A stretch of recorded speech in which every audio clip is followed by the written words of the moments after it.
साथियों, छोटे बच्चों में अगर नाक बंद हो जाए सर्दियों के दिनों में, सांस लेने में तकलीफ हो और वो छोटा बच्चा रात को सो नहीं पाए और उसके चेस्ट में मतलब आवाज़ से आने लग जाती है, नाक बंद हो जाता है और सांस लेने में बहुत ज़्यादा प्रॉब्लम आती है, तो अगर आप उस नोज को क्लियर करना चाहते हो तो आप सलाइन नेजल सॉल्यूशन लेकर आ जाइए। ओट्रावीन का बेबी सलाइन है जो उस बच्चे को क्या करेगा, आपके नोज को क्लियर करने के लिए बढ़िया रहेगा। सेकंड नंबर पे आपको क्या करना है कि उसको चेस्ट में से आवाज़ आ रही है, तो चेस्ट में जैसे ही आवाज़ आ रही है तो आप सबसे पहले एंटीबायोटिक्स है ना, सिप्रोफ्लॉक्सासिन एंटीबायोटिक्स लेके आ जाइए। और सिप्रोफ्लॉक्सासिन जब एंटीबायोटिक्स लेकर आओगे तो आपको मेरे छोटे जो शॉर्ट वीडियो है उसमें जाके देख लेना आप, सिप्रोफ्लॉक्सासिन एंटीबायोटिक्स वो लेकर आ जाइए। और बच्चे को क्या होता है कि ज़्यादा सर्दी जुकाम हो जाता है तो आप विकोराइल भी साथ में लेकर आ जाइए। ये विकोराइल क्या करती है, जुकाम को कम करती है।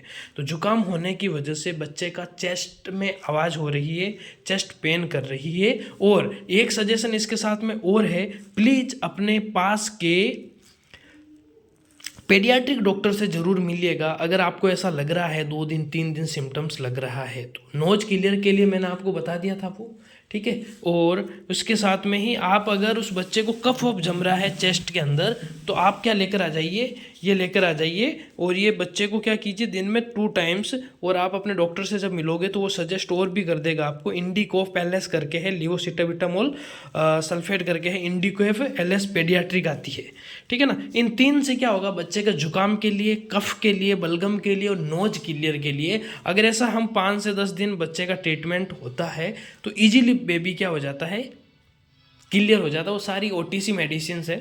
तो मेरी सजेशन यही है कि आप एक बार पेडियाट्रिक डॉक्टर से ज़रूर मिलिएगा और इस वीडियो को आपके आसपास में इतना शेयर कर दीजिए दोस्तों कि हमें आगे को कोई बच्चे को प्रॉब्लम ना हो। और इसके साथ में ही मैं आपको एक देसी घरेलू इलाज भी बता देता हूँ। देसी घरेलू इलाज ये है, सरसों का तेल लीजिए, एक पान का पत्ता लेकर आ जाइए और बच्चे को, ठीक है ना, और बच्चे को क्या कीजिए, इसके साथ में मतलब चेस्ट पे थोड़ी सी मालिश कर दीजिए सरसों के तेल की, गरम की, और नॉर्मल सा हल्का गरम होना चाहिए। और उसके साथ में आप सरसों का तेल उस पान के पत्ते पर लगा दीजिए और जब बेबी रात को सोए, रात को लगा कर मतलब बच्चे के लगा के सो जाइए तो उसका एकदम क्लीन, सुबह तक जितना भी बलगम जमा होगा वो क्लीन हो जाएगा। नोज के थ्रू है ना, माउथ के थ्रू वो बलगम निकलना धीरे धीरे स्टार्ट हो जाता है। इस तरीके से आप बच्चे के चेस्ट पेन में ये चीज़ें, ये समस्या आ रही है, उन सबको आप क्लियर कट कर सकते हो।